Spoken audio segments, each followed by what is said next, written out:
So, Kate, my wonderful friend, I'm here in Joplin. It's been a while. Yeah, it has.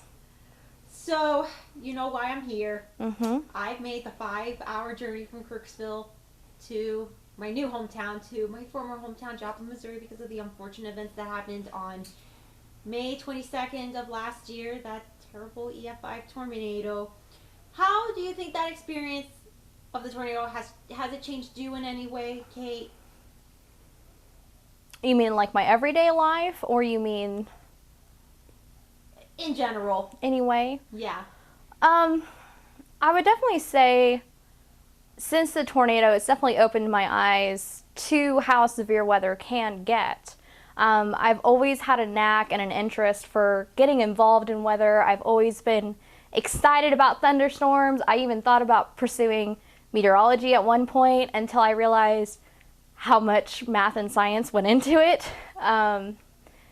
But yeah, it's definitely any time now that there's a possibility of a tornado warning or even a tornado watch. I mean, I'm more attentive to that now since that happened.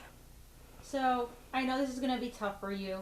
I'm sure it's been tough. I'm sure it's tough for everyone who had to live through that experience. Tell me about that day, Kate. Do you remember that day very well? Yes. Like it was only yesterday. Not like it was yesterday because I've had so many life changes since that day. I mean, I've graduated from college, I've had a new job. A lot of things have happened, but I do remember that day very vividly. I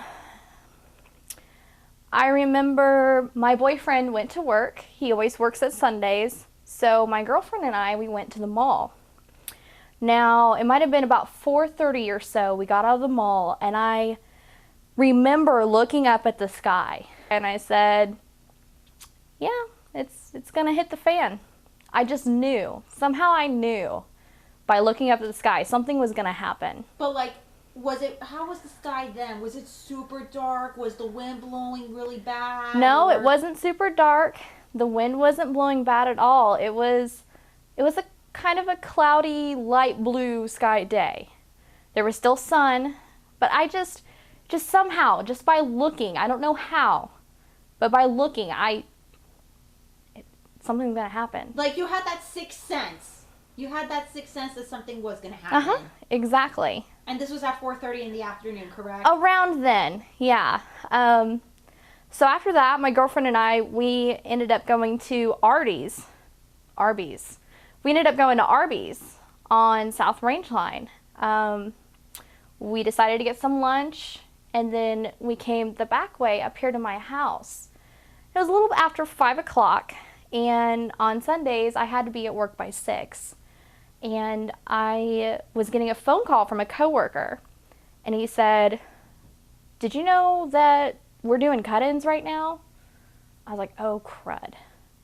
So I was like, okay, yeah, hold on, I'll be there in a few minutes. So my girlfriend dropped me off. I basically grabbed my food, get in the car, and as I'm going across 7th Street, it starts to pour, and it's getting darker. And I ended up, I ended up calling the station, and a reporter answered, and I was like, hey, should I come in? Should I keep driving? Should I turn around? What should I do? And she told me to hold on, and she talked to our meteorologist. And he told me to turn around and go home. Well, by this time, I was at 7th and Schifferdecker. I was pretty well across town. But he told me to go home, so I trusted him, and I listened, and I came home. When I got home, I turned on the TV.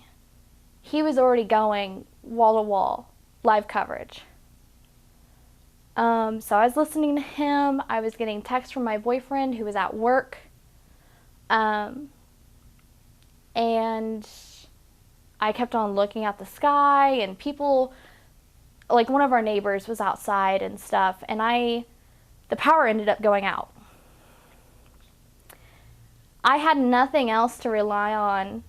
Like, I was thinking about trying to get my radio out, but I didn't have any batteries. So I ended up grabbing my mattress. I cleaned out my closet, grabbed my mattress, and I was literally hunched down in my closet, holding my mattress up against the door. And I had my phone, I had a drink, and that was it. And I was in my closet, and I was scared. Like, did you already know that there was indication? Was Doug already saying that there was a tornado heading towards Joplin? Like, what before the power went out, was there any indication? Were you getting any word that there was a possibility that a tornado was coming towards Joplin?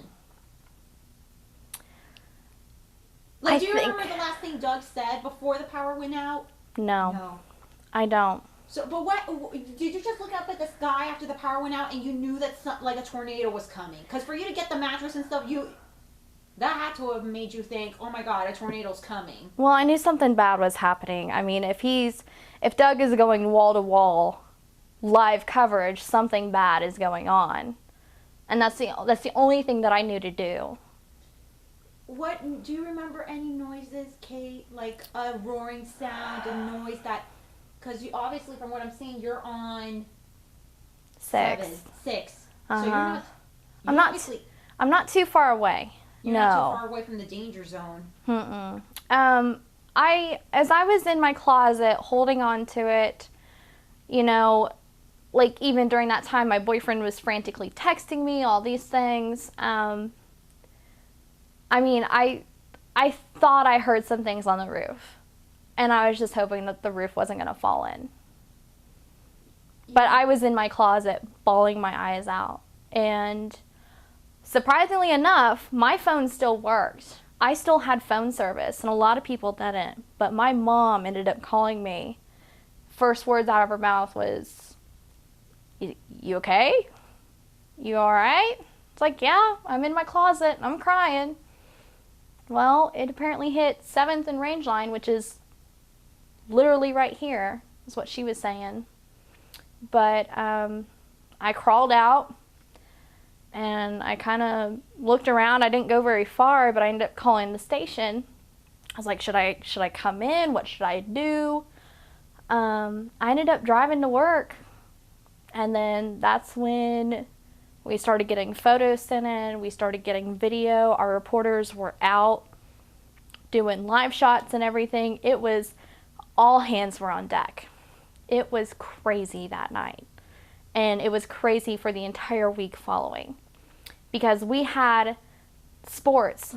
We're doing walk and talks. We had a former reporter who's a sales manager. He was doing packages because we needed it. Like, we needed as much coverage as we could get. We ended up combining the hour-long, the 9 o'clock with the 10 o'clock as well. So we went from 9 to 10:30 pretty well that entire week. All just tornado. All tornado stuff. What was obviously you knew your house was still standing when you stepped out of the closet. Oh, yeah. But, like, when you opened up the door, did you see anything that made you think a tornado just came through Joplin? No. I had no idea. It wasn't until you got to the station was when you realized how bad it was. Yep. Yeah, I had no idea, because I think when I called, someone said, well, you can't get out on 7th. And I've always taken an alternative route to work anyway. So that's what I did. And I called my mom again on the way, and I was like, is everything okay? Like, I have no idea. I'm clear. You have the TV. Is everything okay? So that's what ended up happening. Well, how would you say were things the weeks following the tornado, Kate? Were you saying it was very sad when more news came out about the debris and the number of people that died, St. John's Hospital? Of course. I mean, it was absolute devastation. I mean, there was nothing left in that part of town. I had a friend that him and his wife were renting a house in that area, and they didn't lose everything, but I did eventually go down and help them move out and clean up and everything, because their landlord said it wasn't livable. So they had another place for them to live, but I could not go down there for at least 2 weeks. Like, I couldn't bring myself to do it. I mean, one night I remember being here by myself and I was making mac and cheese. And I just started bawling because here I have a home, I have electricity, I'm warm, I have food. And there were so many people that didn't have anything. I was depressed for a little while after that. Just because here I am and I'm okay, and there's people just a few blocks away that don't have anything. I felt so bad. How would you say the city, do you think the city of Joplin has become a lot stronger because of what has happened in the last year, Kate? Like with not only the tornado, but the aftermath, the recovery efforts. Do you think Joplin has come together? I would say yes. I mean, there's been a tremendous amount of businesses have come back and rebuilt. There's people that are rebuilding their homes. There's been a great amount of support that Joplin has received. It's astonishing to me that you can drive down Rangeline and you can almost see every business back. Like, that's amazing for what's happened. Now Main Street, not so much, but Rangeline has just been, I don't drive down that way every day. When I see something new, I'm surprised and amazed. How do you think this whole experience has changed? Do you think people in general now, like, do you guys feel now Joplin will be rebuilt and it will come back stronger than ever?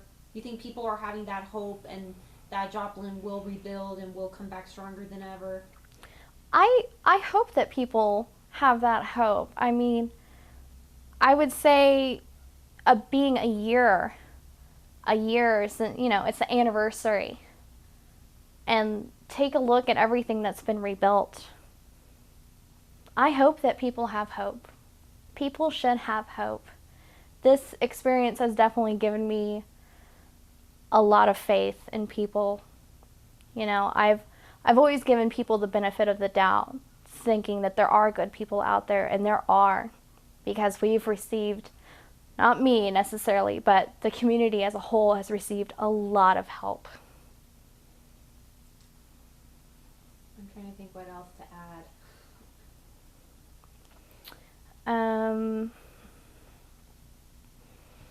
You think people, you think, as we approach the 1 year anniversary, you think it's going to be a very somber day, May 22nd, 2012? Oh yes, of course, because that'll bring back the day that changed everything. Yeah. I mean, you had Joplin High School seniors were graduating. People were out and about on a Sunday afternoon shopping and having family time. Some people were probably even heading to church.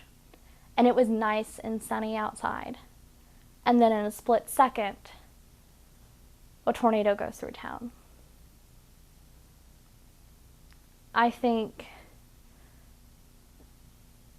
and so many lives were lost. Even though I remember for weeks people were fearing hundreds, thousands were probably killed. Mm-hmm. When the final death count came, 161 lives, people were saying it could have been a lot worse, but when it comes down to the line, 161 lives were lost. That's a lot. That's a lot of people, even though that is, our current population is about 45,000. I mean, it's astonishing that, it wasn't more. What do you think you're going to tell your kids and your grandkids when they learn about the Joplin tornado? What do you think you're going to remember most of how scared you were? Yeah, I'll sit them down and tell them, well, Mom was scared that day. Dad was on the other side. I was on one side and Dad was on the other.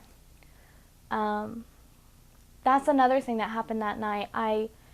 Cord ended up losing his phone. My boyfriend, Cord, he ended up not having any cell phone reception. And that night while I was at work, I received so many texts and some phone calls, just people asking if I was okay.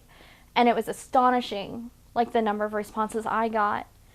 He finally got a hold of me. He called me through his work phone, and he said, "Hey, I tried to get up through town and whatnot, but I ran out of gas. I need you to come in and pick me up." Yeah, so I drove down through Baxter Springs, got some gas, just because he told me you need to stop and get gas and make sure you're full, because you don't know how long it's going to take us to get home. So I got on I-44, and he works at FAG, just right south of I-44. I went and I picked him up, and getting off the interstate, it was pitch black. It was pitch black down there. There was no power at all. So I picked him up, and we ended up just going to 249 and coming up on Zora and taking the long way home. Pretty much, you guys didn't know how bad it was till No. the next morning. No, I knew from that night. But I don't think reality just really set it until the next morning. No, I mean, Range Line was blocked, Main Street was blocked, everything was blocked. For a while, he had to take a long way to go to work. And I have a good friend in Erie where I went to high school.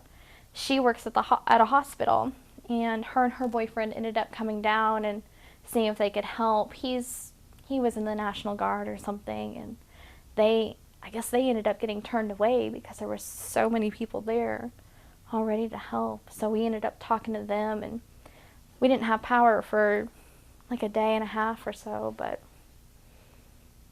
yeah, it's just that May 22nd is one day that a lot of people around here are not going to forget for a long time. You think forever? For a really long time.